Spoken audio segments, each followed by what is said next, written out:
ক্রেতার পছন্দ চকচকে খেজুর, তাই বিক্রেতাদের এই নতুন কৌশল। হাতে সরিষার তেল মেখে নষ্ট ও পুরাতন খেজুরকে এভাবেই রূপ দিচ্ছেন নতুনত্বের। তবে প্রশ্ন ছিল, এই অসাধু উপায় অবলম্বনের কারণ কি? বিক্রেতার সরল উত্তর, তাতে নাকি দামও ভালো পাওয়া যায়।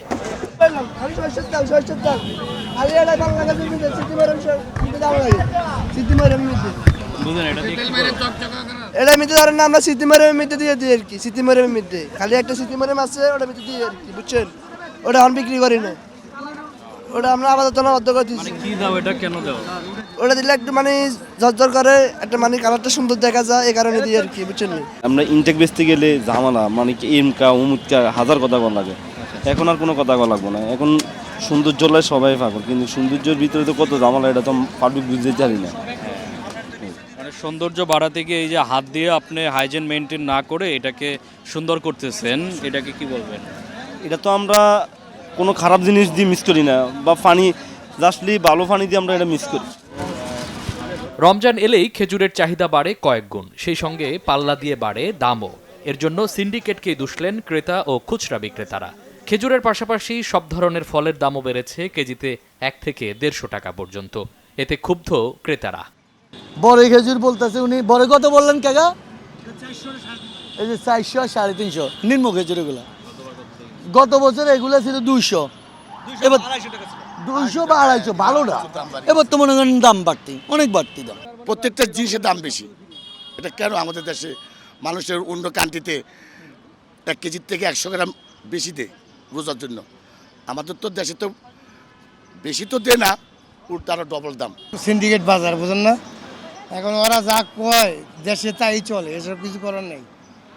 1200 টাকা খেজুর, 1800 টাকা দাম, 600 টাকা বাড়ছে কার্টনে। ধনী তো খাইতে যাই 2-4টা ফল খাইতে পারে, গরিব তো একটা নির্মম যারা আছে হ্যাঁ তো একটা ফল তো এক রীতিমোহ দেওয়ার মতো তুলনা হবে না। আনা 520, আঙ্গুর 420, আর এটা 330 কমলা। এদিকে রমজানকে পুঁজি করে কাঁচাবাজারে ইফতারের উপাদানের দামেও আগুন। অস্বাভাবিকভাবে বেড়েছে লেবু, শসা আর বেগুনের দাম। ক্রেতাদের এক হালি লেবু কিনতে গুনতে হচ্ছে 80 থেকে 100 টাকা পর্যন্ত। আরে শয়তান তো সারা জীবন বাইরেই থাকে, শুধু রোজার সময় চলে যায়, বাসা বাড়িতে থাকে না। এই শয়তান সব রোজার ব্যবসায় আইসা পড়ে। এই জন্যই রোজার বাজার যত দাম বৃদ্ধি, এই শয়তানের কারণেই।